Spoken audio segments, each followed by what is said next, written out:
you can buy stocks with $100. You can buy stocks with $10,000. You can buy stocks with millions of dollars, right? It's just you buy more of them. So I learned that and investing. He started with investing, so he started his little money, situation with investing as a young age, bro. Yo, what is up with y'all? I'm back again with another video. In today's video, we gonna be reacting to the CEO of Red Lobster, man. He been killing it. He took them from bankruptcy to profit. Like, they are profitable now. Like, that's crazy. You know what I'm saying? He a young man, black man. And I think he's on the Breakfast Club right now, and he's going to share his story. So we're going to see what we can learn from him for real. Let's get straight into it. Look, I mean, really, I started by waiting tables when I was young, when I was in high school. And so you're from? I'm Nigerian originally, but I went to high school in Maryland. Okay. So nice. I was, Hold up, bruh. Oh, I did not know he was from Maryland. What? And he Nigerian. He probably from PG. That's crazy. I did not know he was from Maryland, for real.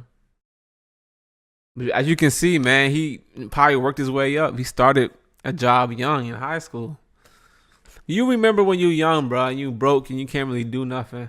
That feeling to have a little money here and there is unmatched, bro. So, like, I remember when I was like coming up, I had summer jobs. I had a summer job for like all throughout high school, maybe some middle school. But yeah, I had a summer job, bro. I had to have some bread in my pocket. I had to get some Wendy's or whatever, bro. The school lunch or the vending machine, some had to shake, bro. I just couldn't be at zero, so that's good to know. Doing the waiter / runner thing in high school, but in this current track, I started working in finance when I was in college. So I started interning at Goldman Sachs when I was 19, so 17 years ago. Wow. So I got my first internship at Goldman. I was at Brown playing football, and worked at Goldman for 4 years. Goldman Sachs, that's a good internship. I ain't gonna lie. And then went to business school, and then worked at a hedge fund here in New York. The reason I got into restaurants because I did a restaurant deal. We bought P.F. Chang's in 2019. Who was we? I worked for John Paulson, who's a famous billionaire investor in New York. His firm is called Paulson and Company.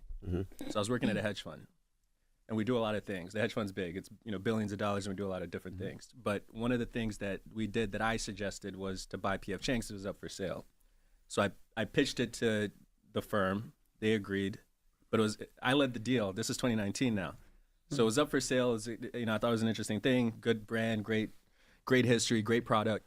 I thought we could do a lot of new things with it. We could add delivery. We could remodel the restaurants. We could make it more interesting, make it more relevant, cooler.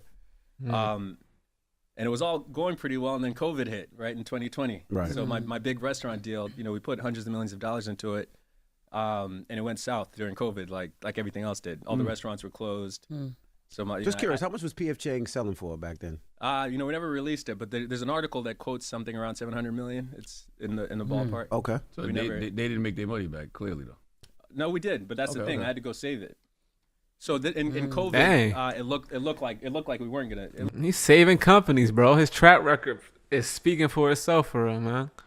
Red Lobster. I remember when they announced it, Red Lobster was going bankrupt. They filed for bankruptcy, and now they profitable now. Like what, 2 years later or something like that? 2-3 years later.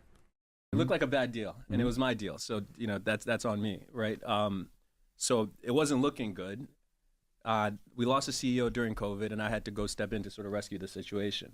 Now, the year before that, I was chief strategy officer. So I'd been there. Every week I was flying to Scottsdale where the company's headquartered. I was flying back to New York. So I was running the company kind of as chief strategy officer, and then I was at the hedge fund. And then when COVID happened, we lost a CEO. They asked me to be CEO. So that's when I stepped in, again, because it's my deal. I'm responsible for the outcome, right? So I went in there to try to salvage things and get us through COVID, which we did. And then we grew from there. We ended up being a really good deal. But not without a lot of blood, sweat, and tears for a few years and getting through it.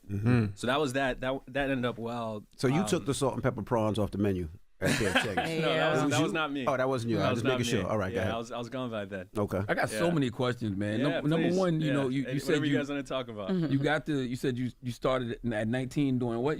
I got my first internship at Goldman Sachs, which is an investment bank. Who puts those seeds in your mind at such a young age to say this is what I want to do at 19 years old? It's a good question. So when I was even younger than that, when I was in high school, I played football and I was trying to go to a good school, but at the same time I was trying to play football in college. I ended up playing at Brown. But before that, I won a speech contest. I had an English teacher that was like, join the speech and debate team. You talk too much, I think is what she was trying to say. But I joined the speech and debate team, and I won a couple of things. I won the state championship for debate. Then I won a speech contest, which paid me $10,000, right? It was a scholarship. And it was the most money I'd ever had at that point. I'm like, okay, we made it, right? Like, nice little come I up. wanted to invest that money. That's why I started with investing. So I got a bunch of money when I was in high school. I decided I wanted to invest. What does that mean? Back then, everybody was doing real estate. It's like 05, 06. Everybody's trying to buy real estate. So I thought I could do that. It wasn't enough money. I learned quickly. But I could buy stocks. So I got into stocks first. And I opened a portfolio and I just started. I read, there's a website called The Motley Fool. I think it's still around, but that's what I used to read. I'd read anything about Buffett. And you can buy stocks with $100. You can buy stocks with $10,000. You can buy stocks with millions of dollars, right? It's just, you buy more of them. So I learned that and Investing. He started with investing. So he started his little money, situation with investing at a young age, bro. That's what I'm saying. I'm learning how to invest this year. I've been learning how to trade and stuff, but investing is a different type of game, in my opinion. I don't know what that was over there. My fault. But yeah, it's a different type of game. So sort of trained myself and asked a bunch of questions of people who I knew that were doing that sort of thing. So when I got to Brown, I joined the investment club. Now it's an Ivy League school. There's a bunch of people who, their parents work in that world. They grew up around it. They know a lot, right? So I learned a lot quickly, but then I applied for Goldman. And, you got to pretend a little bit, right? So I studied. I didn't come from that world, but I studied and I showed up to these interviews and I got the internship. When you say pretend, what do you Facts. Well, you don't, You mean you lied about something? No, there's people that are born and raised to do this. Gotcha. And they're taught at a young age. I was teaching myself in high school and college. When I say pretend, it's you study enough to be dangerous, to come into an interview and know what you're talking. I'm glad he said that, bro, because I'm a firm believer. Like you can do whatever you put your mind to. So if you want to go in this certain position, if you want to go for this certain job, you're going to get yourself up to speed so you can be in that room. You know what I'm saying? Like, you can always teach yourself stuff. Self-education, in my opinion, is the best education. You know what I'm saying? Because you know how you learn, bro. You know how you learn, and we have the internet now, so there's really no excuse for, especially with AI. You can just ask ChatGPT to write you a course on how to do whatever, and it will literally do it step by step, bro. The sky is the limit now. So yeah, if you just want to learn something, if you want to be somewhere, if you want a certain job, if you want to buy a certain thing, man, do your research on it, get up to speed on it, learn how to do things, because I'm pretty sure there's somebody else out there that's already done it and they gave you the information in the form of a book, a YouTube video, or even courses, bro. Not all courses are scams. That's another thing. Not all courses are scams, bro. All courses is this information dump, basically. Whether it's information that's easily accessible or information that takes a long time to filter. But what you're paying for when you talk about courses is, not to go off topic, but just real quick, like, you're paying for that person's point of view of the information that you probably already know, or you get a little more in depth into that topic or situation, you know what I'm saying? So it's not always a scam. So I hear when people say courses are a scam, bro. It's like, I've took many courses that have got me jobs, that have got me money from trading, like, you know what I'm saying? Like, self-education is the best education. Let's go. I know what you're talking about, yeah. Fake it till you make it. It's not faking it. It's teaching. It's becoming the thing you need to be. Exactly. Becoming the person. Just become the person you want to be, bro. You can you make your own destiny for real. So just become the person you want to be, bro. I know it's easier said than done, but trust me, it's the truth, bro. It's the truth.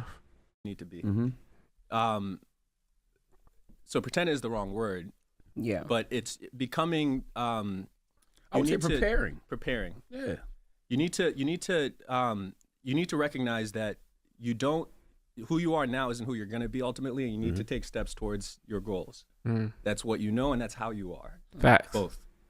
So what you know is studying books, studying how to invest, studying stocks. How you are is like working at Goldman Sachs is hard. You need discipline, you need work ethic, you need curiosity, you need to be able to communicate, you need to be able to defend your ideas, negotiate, like all these things. So there's skills that you have to develop in yourself, and there's knowledge you need to acquire, both. And when you do those things, you can be dangerous, right? You can show up to something and stand up and get it, make it happen. So was it your parents, like a father figure, a mother figure? Like who pushed you in that direction? Like Because you even just, in high school, you talking about you invested the money. Like, Yeah, I was making. Listen, it's '06, so everybody was making money. Stocks were just going up back then. I thought I was a genius, but it was just the market. what were you doing as a child? Like that's what I'm trying to figure out. Like I mean, so I was born in Nigeria. My dad's a doctor. He's a neurologist. Wow. My family is all about academics. got you. So Okay, got the you. idea to be like to try to That makes sense. That makes sense, bro. Father's a doctor. He's an immigrant from Nigeria. Me speaking from being African myself and having an African father, I get it. They're heavy with academics, and they really, encourage and push that for real. Not encourage, they push it. They do more than encourage. But that makes sense. achieve has just been in my life since I was young. Absolutely. It's what are your grades?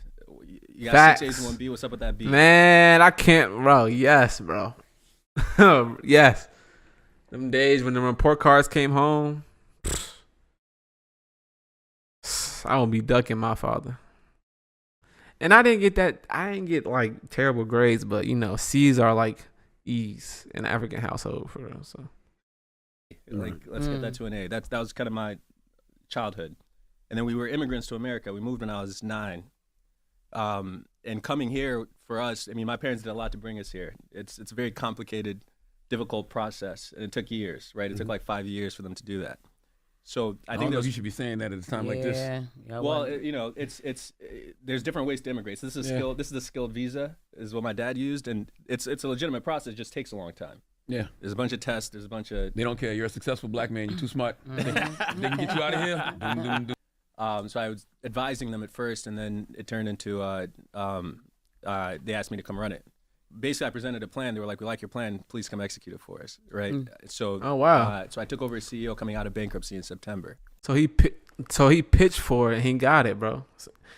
So he basically saying he got like not clout, but yeah, recognition in the industry, from the PF Change deal, and now that he got that and he submitted his little plan for Red Lobster and they gave it to him, they said, "Yeah, we want you to execute it," and he's been executing it, man. That's what's up, bro. That's inspiring for real, bro. I ain't gonna lie.